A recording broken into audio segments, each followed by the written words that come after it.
Sous pression, l'Élysée cherche une sortie à l'affaire Benalla face à la première grande crise du quinquennat. L'Élysée tente de reprendre la main avec l'annonce d'une réorganisation pour éviter de nouveaux dysfonctionnements, et la promesse qu'Emmanuel Macron va sortir de son silence.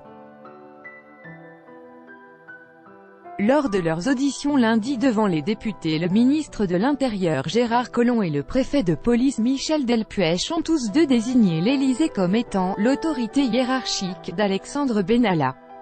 À leur issue, les ténors de l'opposition ont de nouveau appelé Emmanuel Macron, mutique depuis le début de l'affaire, et son entourage à s'expliquer.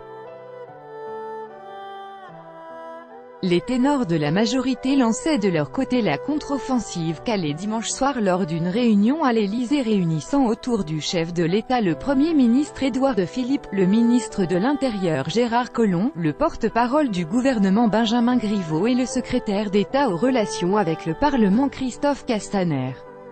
Emmanuel Macron est calme et extrêmement déterminé à ce que la vérité puisse être établie sur cette affaire, la plus grave qu'il ait eu à gérer depuis son arrivée au pouvoir, a assuré M. Griveaux. Quand l'ensemble des éléments seront établis, le président s'exprimera, il décidera et le dira, indiquait son entourage dès dimanche soir, précisant que le chef de l'État avait qualifié d'inacceptable les faits reprochés à son ex-collaborateur. Resté lundi à l'Élysée, Emmanuel Macron n'a pas de rendez-vous public à son agenda avant de se rendre mercredi après-midi dans les Hautes-Pyrénées, où il ne suivra finalement pas une étape du Tour de France comme cela avait été envisagé. Il est ensuite attendu en Espagne et au Portugal en fin de semaine, sous Emmanuel Macron. Tout se passe à l'Élysée, a réagi après les auditions à l'Assemblée Olivier Faure, le patron du PS, jugeant plus que jamais besoin d'entendre le cabinet du président. Pour le député LR Éric Ciotti, Emmanuel Macron doit avoir le courage de s'expliquer car c'est lui qui est au sommet de cette chaîne de dérapage, de dérive extrêmement grave.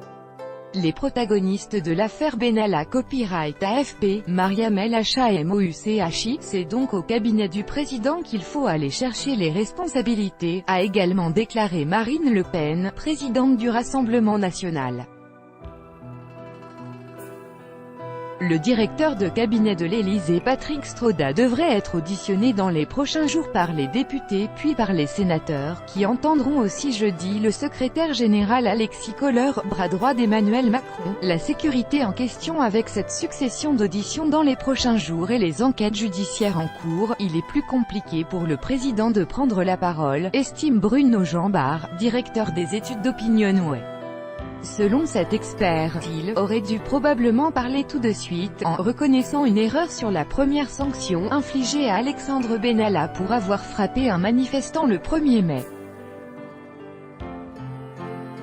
Reconnaître ses erreurs n'est pas infamant du point de vue de l'opinion publique, c'est même plutôt une attitude qui serait attendue, indique-t-il. Au cours de la réunion de crise dimanche, Emmanuel Macron a aussi demandé à Alexis Kohler de mener une réorganisation pour éviter qu'un tel dysfonctionnement se reproduise au sein de la présidence. Cet examen devrait porter sur le cabinet dirigé par Patrick Stroda, un haut fonctionnaire de 66 ans très expérimenté. Il concernera aussi le dossier sensible de l'organisation de la sécurité du chef de l'État, sur laquelle une réflexion est menée depuis plusieurs mois. Elle vise à rassembler dans un nouveau pôle les différents services compétents, dont le groupe de sécurité de la présidence de la République, GSPR, le service de la police responsable de protéger le président lors des déplacements, et le commandement militaire, qui sécurise l'Élysée. L'actuel schéma a été critiqué par la Cour des comptes pour son coût et sa complexité, mais le projet de réforme fait grincer des dents, notamment au sein de la police.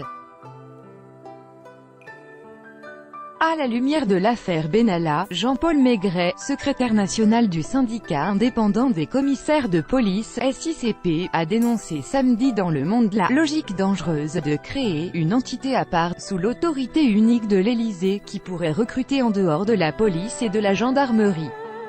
Tout droit de reproduction et de représentation réservé. Copyright 2018, Agence France Presse.